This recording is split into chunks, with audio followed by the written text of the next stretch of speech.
capítulo 12, versos de 28 a 34. Marcos, capítulo 12, versos de 28 a 34. Dando continuidade, à exposição devocional, vamos dizer assim, desse evangelho.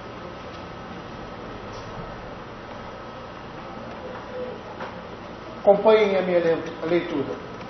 Chegando nos escribas, tendo ouvido a discussão entre eles, vendo como Jesus lhe houvera respondido bem, perguntou-lhes: qual é o principal de todos os mandamentos? Respondeu Jesus: o principal é: ouve, ó Israel, o Senhor nosso Deus é o único Senhor. Amarás, pois, o Senhor teu Deus de todo o teu coração, de toda a tua alma, de todo o teu entendimento e de toda a tua força. O segundo é: amarás o teu próximo como a ti mesmo. Não há outro mandamento maior do que este. Disse o escriba: muito bem, mestre, com verdade disseste que ele é o único e não há outro senão ele. E que amar a Deus de todo o coração, de todo o entendimento, de toda a força, e amar ao próximo como a si mesmo, excede a todos os holocaustos e sacrifícios. Vendo Jesus que ele havia respondido sabiamente, declarou: não estás longe do reino de Deus. E já ninguém mais ousava interrogá-lo. Vamos orar. Senhor, queremos te agradecer, ó Pai, porque nesse dia estamos aqui, como o Senhor bem ordena na tua palavra, Senhor Deus, diante, Senhor Deus, da tua palavra, para ouvir a tua voz. Queremos te agradecer pela oportunidade que o Senhor tem nos dado, te pedir, teu Espírito Santo, fale ao nosso coração, Senhor Deus, através da tua palavra, Pai. Possamos, ó Senhor Deus, ser impactados por ela, e que ela possa, Senhor, edificar a nossa vida e as nossas almas. Fica conosco, Pai, é o que nós pedimos, em nome de Jesus.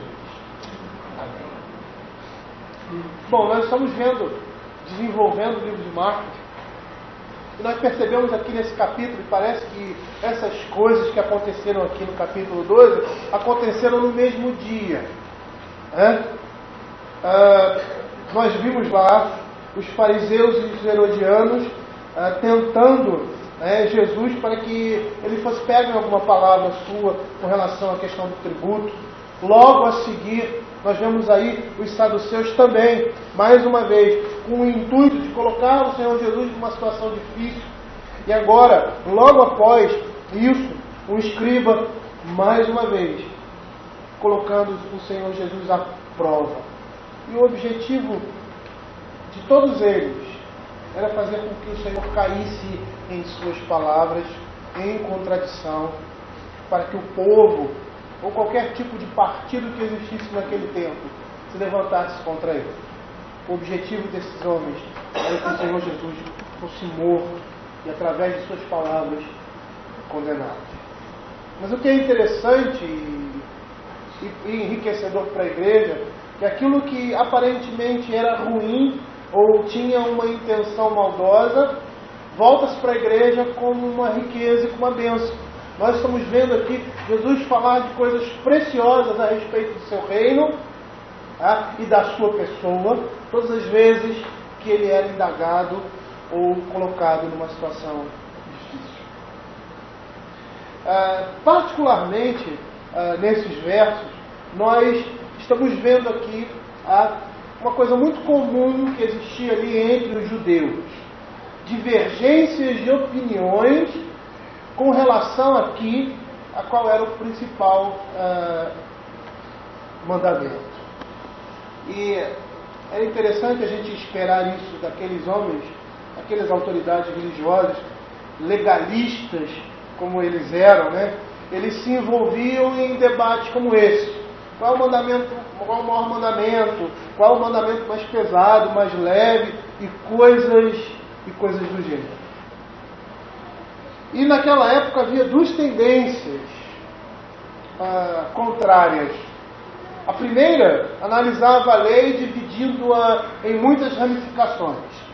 E a gente vê uma característica disso ali em Mateus capítulo 5, quando o Senhor ele dá o verdadeiro sentido da lei, contrariamente ao sentido do que as autoridades, escribas da época, os fariseus entendiam. E uma outra tendência muito comum naquela época era buscar sintetizar a lei, resumi-la, expressar a lei numa sentença breve. E é isso que nós estamos vendo aqui. É isso que está acontecendo aqui. O Senhor Jesus é chamado nesse momento aqui a dar um resumo da lei.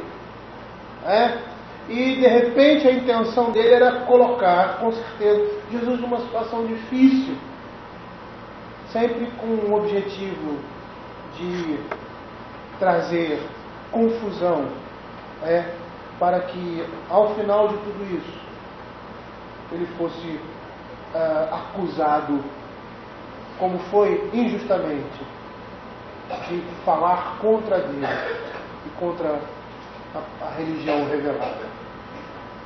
Mas eu gostaria de ressaltar aqui dois aspectos interessantes nesse texto. O primeiro é o elevado padrão ensinado por Cristo acerca dos deveres para com Deus. O padrão de Jesus é um padrão altíssimo. E uma coisa que nós precisamos entender, porque nós vamos trabalhar de certa forma aqui com uma lei, nós não vamos nos aprofundar nela, até vamos desenvolver os nossos próximos estudos da escola dominical, será sobre os 10 mandamentos, a perspectiva do nosso catecismo. Mas nós vamos tocar em algumas questões aqui, nós vamos perceber que o padrão de Deus é altíssimo, que o padrão de Deus é elevado porque aponta para a sua santidade. E nós vamos perceber e olhar na lei como nós somos pecadores, como nós necessitamos da graça e da misericórdia de Deus. Existem muitas interpretações erradas e ideias contrárias ao que a Escritura fala com relação à lei. Muitos acham que a lei de Deus não tem valor algum após a vinda de Cristo.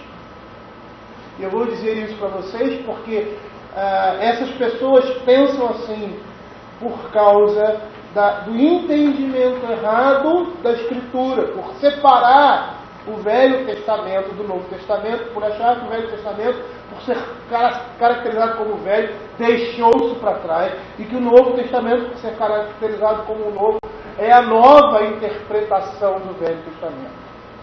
Mas nós vamos perceber que não é bem assim.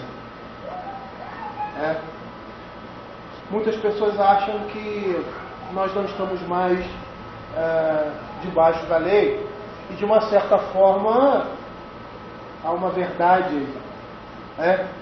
A lei não mais nos condena diante do Senhor. Por quê? Porque Ele cumpriu a lei por nós. Mas a lei continua sendo o caminho em que devo andar para agradar aquele que morreu por nós.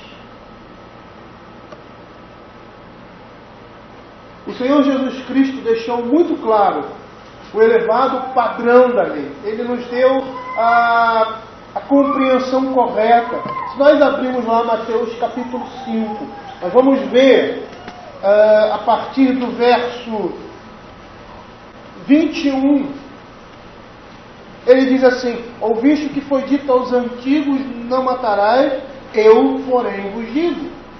Nós vamos perceber que o que Jesus está mostrando aqui vai muito mais além do que tinha sido ensinado até aquele momento pelas autoridades religiosas. Não é que a lei tinha mudado ou que ela recebeu uma nova interpretação em Cristo, mas agora em Cristo, a verdadeira interpretação, o sentido completo da lei estava sendo descortinado. E é nesse contexto, queridos, judaico, legalista, que esse homem faz essa pergunta ao Senhor Jesus? Qual é o principal de todos os mandamentos? E provavelmente aquele homem não esperava uma resposta como aquela que Jesus deu. Provavelmente ele esperava uma resposta bastante diferente. Possivelmente ele pensava que o Senhor Jesus iria recomendar a observância de alguma cerimônia, alguma formalidade externa. Mas nós vamos perceber que não é assim. Tá? E a gente vai ver quão notável foi a descrição feita por nosso Senhor Jesus Cristo acerca dos sentimentos que nós devemos ter, tanto para com Deus como para o nosso próximo, a partir da lei do Senhor. Em ambos os casos, nós vamos ver aqui, quando ele diz assim, quando ele responde, o principal mandamento é: amarás, pois, ao Senhor teu Deus de todo o coração, de toda a tua alma, de todo o entendimento, de toda a tua força. Segundo, amarás o teu próximo como a ti mesmo. Em ambos os mandamentos, em ambas sínteses desses mandamentos, dos 10 mandamentos e aí das 2 tábuas, nós vamos ver que o amor é o princípio de tudo. E o amor é a mais forte e mais abrangente de todas as afeições. Uma regra que inclui tudo. Quando o Senhor Jesus diz amar a Deus e amar ao próximo, Ele está incluindo tudo, tornando todos os detalhes, as coisas secundárias desnecessárias. Porque quando há amor, coisa alguma falta. Quando existe amor, coisa alguma deixa de ser focado. Agora é interessante nós observarmos que amor na Bíblia é sinônimo de obediência. Nós mostramos amor a Deus quando obedecemos a sua vontade, quando obedecemos aquilo que Ele nos manda fazer. Nós vemos isso ali em João capítulo 14. Aquele que tem os meus mandamentos e os guarda, esse é o que me ama. A nossa visão de amor, ela tem que ser uma visão bíblica. Não é um amor subjetivo, é um amor objetivo. E que se objetiva na palavra de Deus. É a demonstração clara de uma obediência que é fruto de um amor. O nosso conceito de amor não é esse. O conceito de amor mundano, ele é subjetivo. Isso quer dizer que cada um ama da forma que acha melhor. Mas nós vamos ver que o amor que o Senhor exige de nós, o verdadeiro amor que Ele quer que nós tenhamos para com Ele, se manifesta através da obediência à palavra de Deus. E é nessa ótica que nós precisamos observar os 10 mandamentos. Pois quem ama de todo coração e alma, ele vai obedecer ao Senhor. Eu gostaria de ler mais uma vez esse verso, o verso 30, para nós começarmos a falar sobre isso. Ele diz assim: amarás, pois, o Senhor teu Deus de todo o teu coração, de toda a tua alma, e de todo o entendimento, e de toda a tua força. A ideia aí é que esse amor seja a expressão de tudo o que você sente, seja a expressão de todo o seu ser diante do Senhor. Pois quem ama de todo o coração, de toda a alma e de todo o entendimento, ele vai obedecer ao Senhor. Quem ama verdadeiramente obedece. Então quem ama o Senhor vai tê-lo como o único Senhor da sua vida. Quem ama o Senhor não terá outro alvo de sua devoção e culto a não ser o Deus verdadeiro. O Deus que nos tirou da escravidão do Egito, ou melhor, da escravidão do pecado. O homem que ama de todo o coração e alma e entendimento ao Senhor, não tomará seu nome em vão. Ele vai respeitar e reverenciar a Deus de modo santo. Ele vai fazer piadinha com a palavra de Deus, não vai brincar com a palavra de Deus, não vai brincar com as coisas referentes ao culto, aquelas coisas que são santas. Pelo contrário, ele vai tratar essas coisas de forma séria, de forma separada, como coisas sagradas.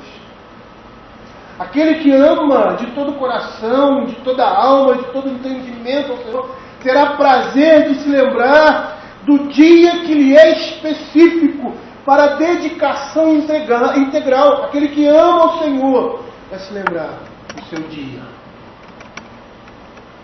sabendo que aquele dia é exclusivo ao culto, sem dividi-lo com outras responsabilidades ou qualquer outras ocupações. Porque ele vai entender que esse é o dia do Senhor, determinado por Ele, para que nesse dia nós nos voltemos unicamente para as coisas do seu reino.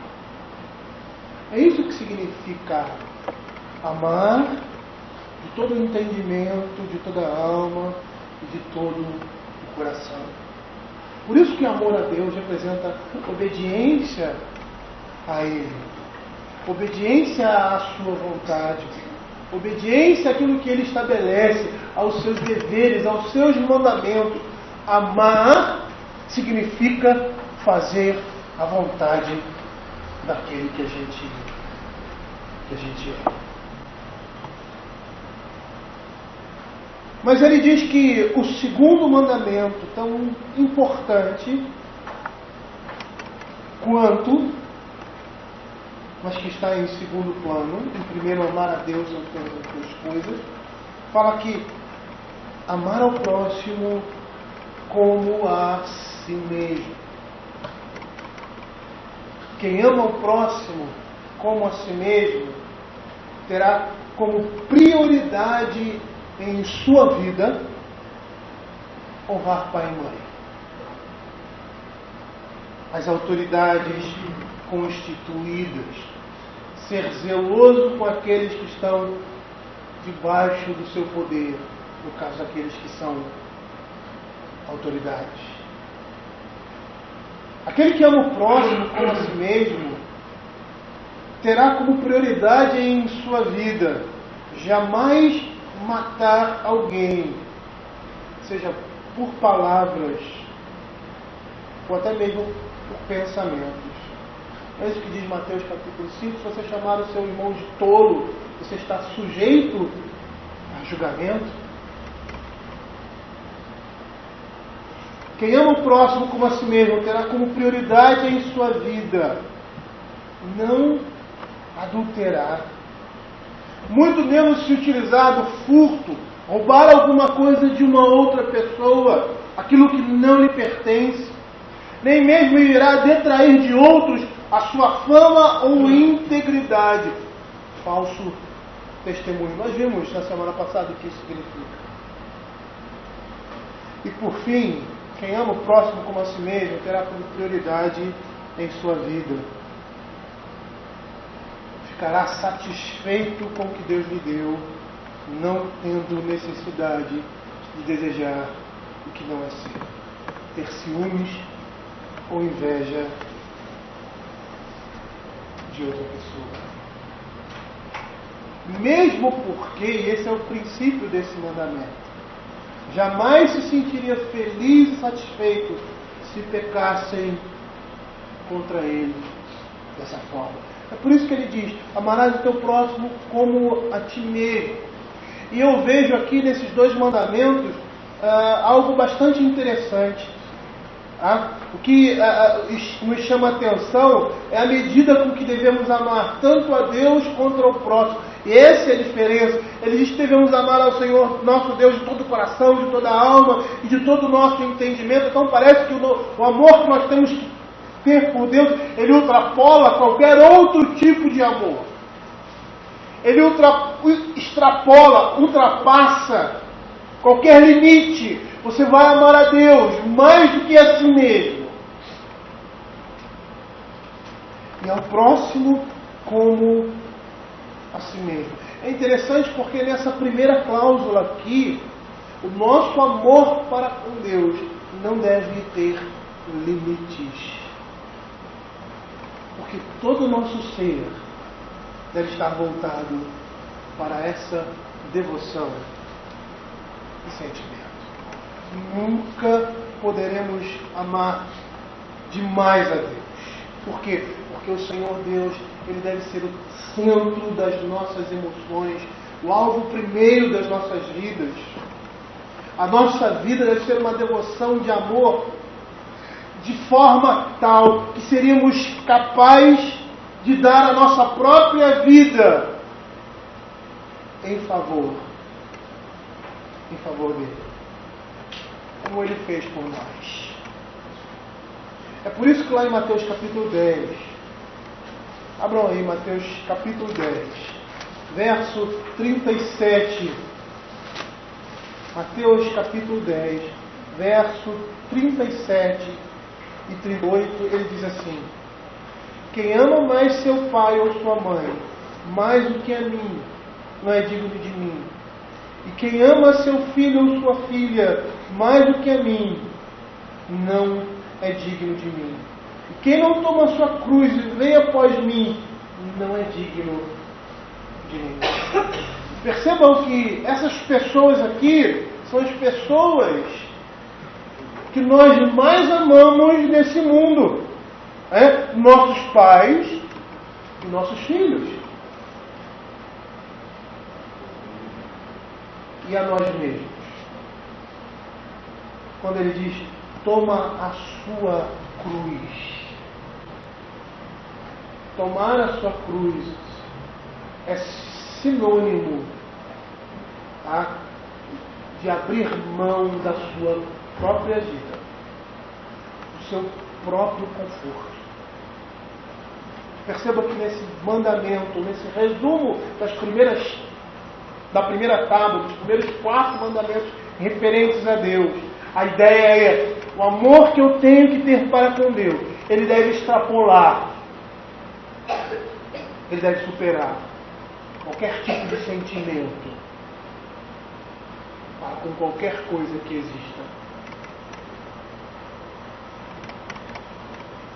E aí o verso 31 que fala sobre o resumo da segunda tábua, dos outros 6 mandamentos. Amarás o teu próximo como a ti mesmo.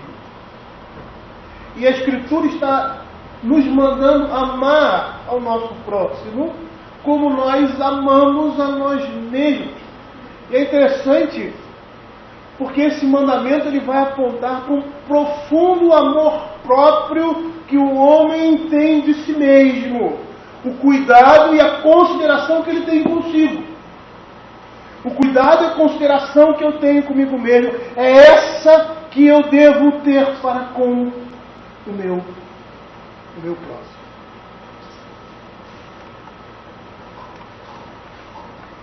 É interessante porque nós erramos facilmente no tocante aos nossos sentimentos, nossas afeições para com as outras pessoas. Às vezes pensando além do que nós deveríamos pensar delas, e às vezes pensando aquém do que deveríamos pensar delas. É por isso que a palavra de Deus nos diz para amarmos o nosso próximo como a nós. Porque é com o amor que devotamos a nós, o interesse que temos de nós mesmos, a consideração que nós temos com o nosso próprio eu, nós devemos devotar isso aos nossos irmãos. Isso é muito claro na Escritura, quando nós vemos lá em Efésios, capítulo 5. Efésios, capítulo 5, verso 29. quando ele diz assim, que o marido deve amar a sua esposa, e a explicação para isso é porque ninguém jamais odiou a sua própria carne. Antes a alimenta e dela cuida, como também Cristo o faz com a igreja. Essa é a ideia que está aqui por trás. Amar ao meu próximo como a mim mesmo. E aqui no exemplo do relacionamento conjugal, nós vemos esse mesmo princípio. O marido deveria amar a sua esposa, porque jamais alguém poderia odiar a sua própria carne. Então o desejo que ele deve devotar a ela é o mesmo que ele deve devotar a si mesmo. Na realidade, o que nós estamos vendo aqui é a palavra de Deus dizendo que essas pessoas, o nosso próximo, tem prioridade com relação a nós. Abram Filipenses, capítulo 2. Filipenses, capítulo 2.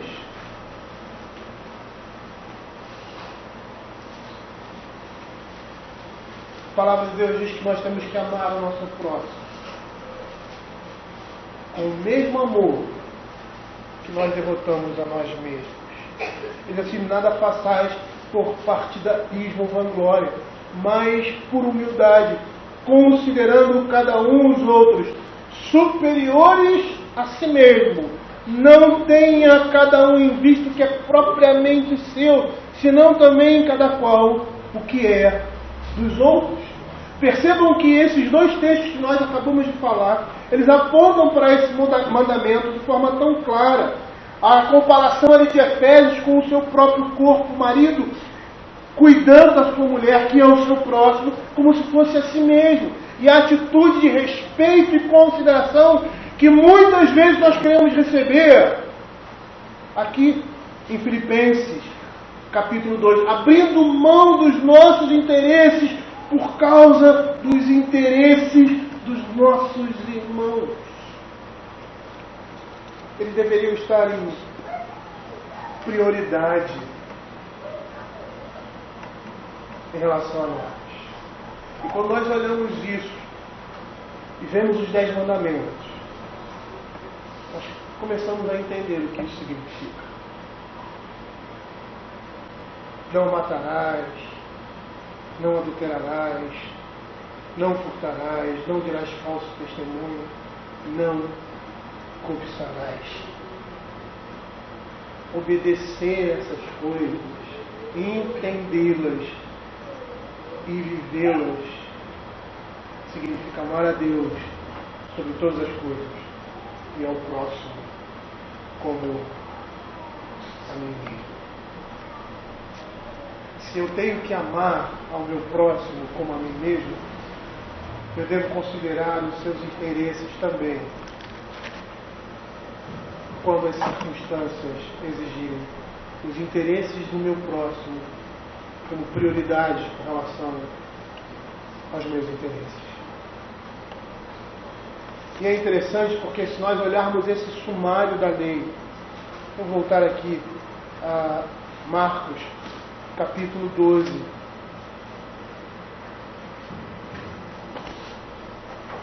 Nós vamos perceber qual é o alvo da nossa prática diária no tocante a Deus e aos homens. Amar a Deus sobre todas as coisas e ao próximo como a si mesmo. E sabe como isso se sintetiza na obediência à vontade de Deus? Quando nós olhamos esse padrão, essa exposição do verdadeiro padrão de conduta que o Senhor exige de nós, nós percebemos como é grande a nossa necessidade, como nós temos necessidade da graça e da misericórdia de Deus, da expiação e da mediação de Cristo em nossas vidas. Porque nós olhamos para essas coisas e percebemos que nós não somos perfeitos em praticá-las.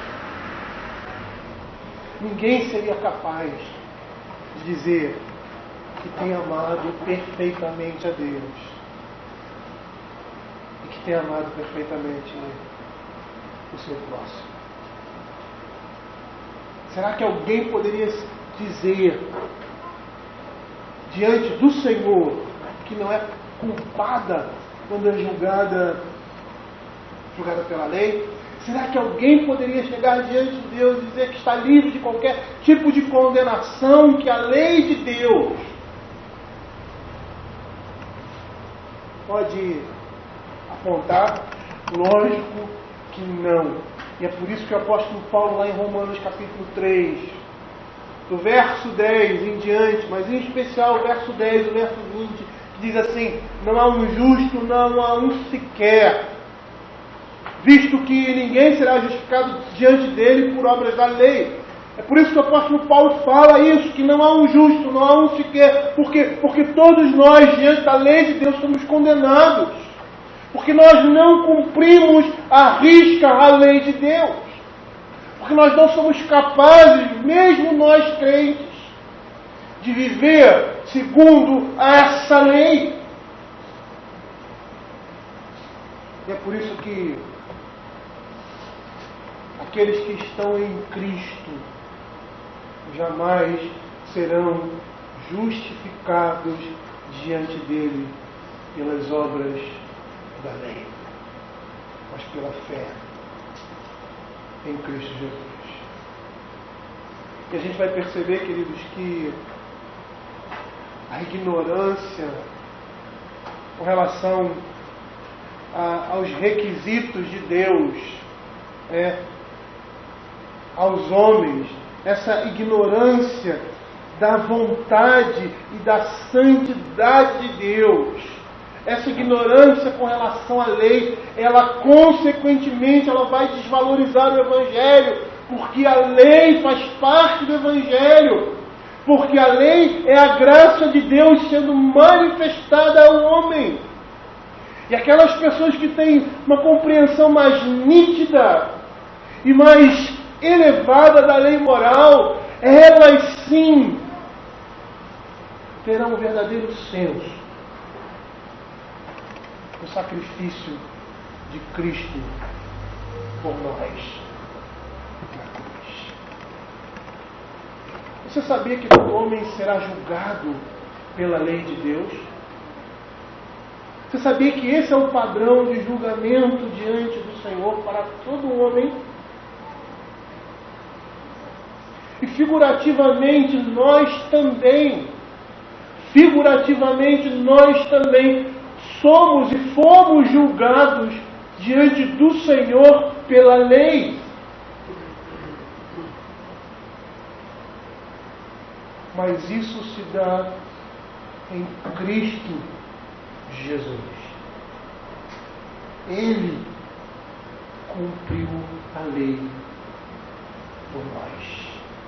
É Ele quem nos dá acesso a Deus, porque Ele cumpriu a lei em todos os aspectos pelo seu povo. É por isso que Ele morre. É para a nossa glorificação que Ele ressuscita. Sabe por quê? Na prática nós não somos julgados pela lei. Porque a morte de Cristo foi o pagamento de todos os nossos pecados, de todas as nossas violações da lei de Deus diante do Senhor. É por isso que nós somos justificados, porque o Senhor Jesus pagou o preço dos nossos pecados. Mas aqueles aos quais o sangue de Cristo não foi aplicado, eles terão de se conformar à lei de Deus. E como é impossível ao homem se conformar à lei de Deus, sem Cristo, eles estão eternamente condenados.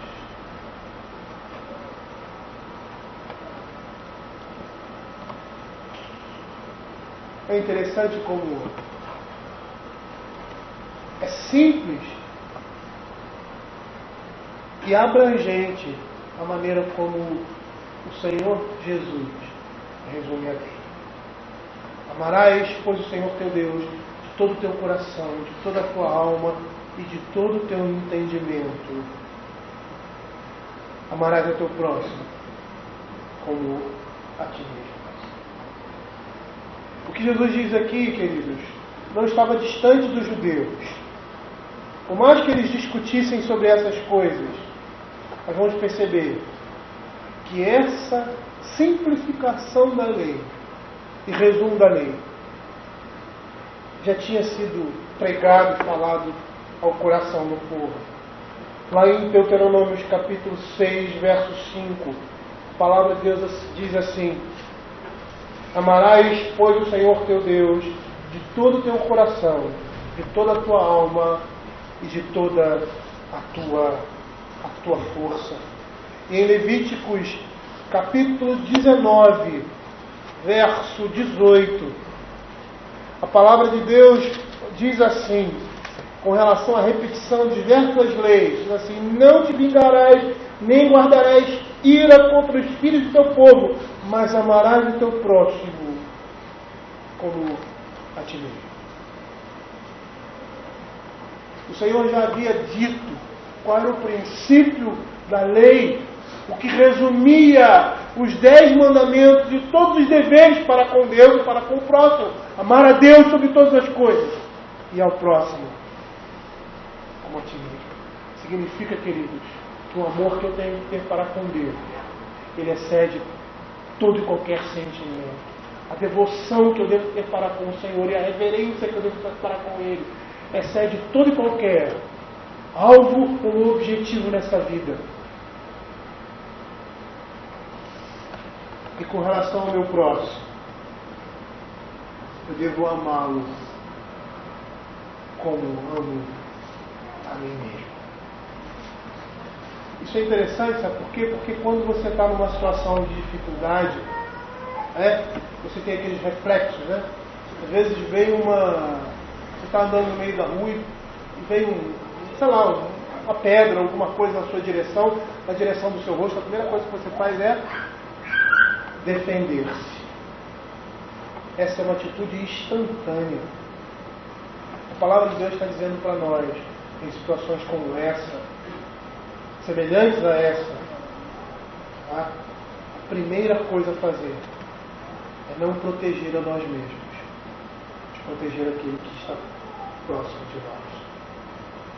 É olhar nele a prioridade, porque fazendo isso, nós jamais iremos furtar, adulterar, dizer palavras injuriosas, cobiçar aquilo que não é nosso. Por quê? Porque nós amamos ao Senhor. O amor a Deus será um reflexo do amor ao próximo. É a extensão. É por isso que lá em João ele diz que um homem seria impossível amar a Deus que não vê quando ele não ama ao seu próximo que vê, porque um é a extensão do outro. E amar a Deus seria obedecer os seus mandamentos. A segunda e última coisa que eu gostaria de levantar aqui se refere mais a esse homem que faz essa pergunta. E é interessante nós observarmos o que Jesus fala a respeito dele. Ele diz assim lá no verso 34, não estás longe do reino de Deus. E aqui nós estamos vendo um quadro de alguém que poderia avançar na religião sem, contudo, ser um verdadeiro discípulo. É interessante isso. Aquele homem parece que estava fazendo um progresso. Percebam que esse escriba, ele é dotado de um conhecimento superior aos outros. Ele estava percebendo aquilo que as outras autoridades, os fariseus, não percebiam, de modo algum. Olha o que ele diz lá no verso 32 e 33. Ele diz assim: muito bem, mestre, E com verdade disseste que Ele é o único, e não há outro senão Ele. E que amar a Deus de todo o coração, de todo o entendimento, de toda a força, e amar ao próximo como a si mesmo, excede a todos os holocaustos e sacrifícios. A sua palavra denota isso. Ele percebia aquilo que os outros não conseguiam perceber. E por isso que essas palavras se tornam tão marcantes. Por quê? Porque vem de um homem que está num contexto em que a religião se tornou uma religião de méritos. A religião era extremamente legalista. Essa era a geração que ele pertencia. Não é à toa que Jesus profere essas palavras com relação àquele homem. E qual era o objetivo disso? O intuito era encorajá-lo, estimulá-lo, para que ele avançasse mais. Mas é interessante que a Escritura se cala aqui com relação a ele. Provavelmente, muito provavelmente, esse homem parou aí. Porque provavelmente, se ele tivesse convertido, a Escritura teria falado como sempre falou, quando Jesus se depara com alguém, e a sua palavra é lançada, e ele se converte ao Senhor Jesus. Nós podemos entender o silêncio da Escritura, como dizendo que aquele escriba, aquele intérprete da lei, ele não conseguiu tomar uma decisão e desistir de tudo para seguir a Cristo. Embora estivesse não muito longe do reino de Deus, ele nunca entrou nele. E essa é uma situação triste, porque muitas pessoas são semelhantes a esse homem. Eles percebem muita coisa com relação ao Evangelho, compreendem acerca da religião verdadeira, mas vivem e morrem indecisos. Pessoas que participam de atividades religiosas, que externamente são até tementes ao Senhor, mas nunca se converteram e jamais serão salvos. E por que isso? Porque o mero conhecimento intelectual não é suficiente. E é por isso que nós não devemos nos fiar nesse conhecimento. E nós estamos numa época perigosa com relação a isso. Nós não devemos somente conhecer as doutrinas fundamentais da fé cristã, mas devemos vivê-las. Elas devem estar no nosso coração. Nós devemos guiar a nossa vida por ela. Porque o puro conhecimento dessas coisas não será suficiente. É o início, como era o início para ele. Mas muitos se fiam nisso e esquecem de viver essas coisas. Se fiam numa tradição teológica, numa tradição reformada. Eu já vi tanta gente dizendo isso. Eu sou reformado.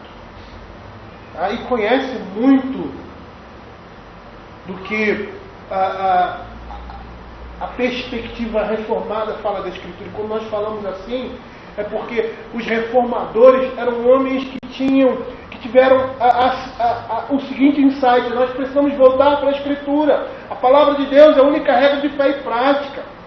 E nós estamos nos distanciando dela. Nós desconhecemos a palavra. A igreja se tornou apóstata porque abandonou a palavra de Deus.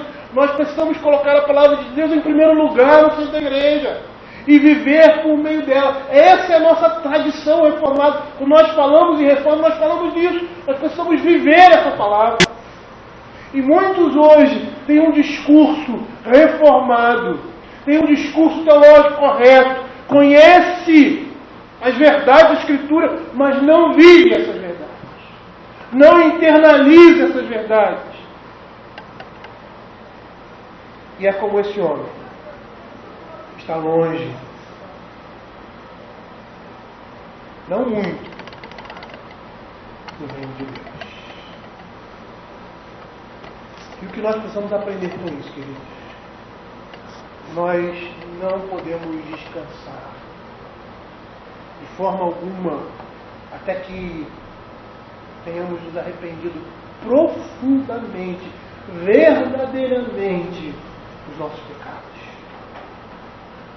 Até que tenhamos crido realmente e nos tornado novas criaturas em Cristo. Essa é a nossa luta nesse mundo. O conhecimento é essencial, é importante, porque é esse conhecimento que vai nos levar à salvação. Mas precisamos entender que esse conhecimento só nos leva à salvação em Cristo Jesus,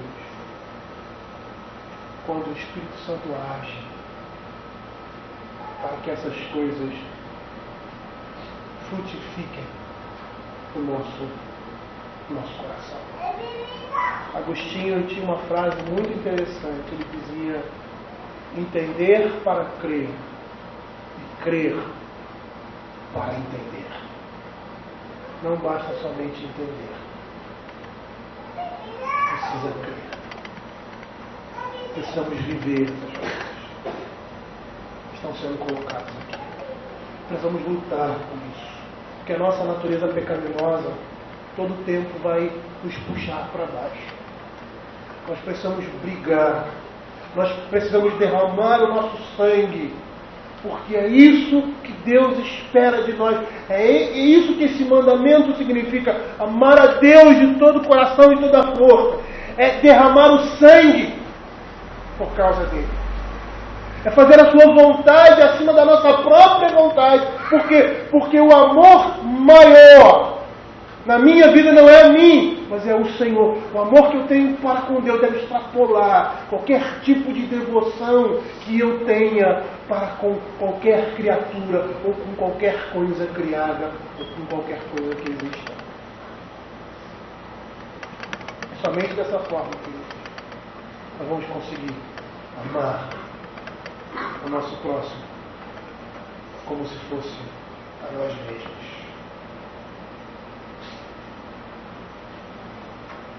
É isso que nós precisamos ter em mente,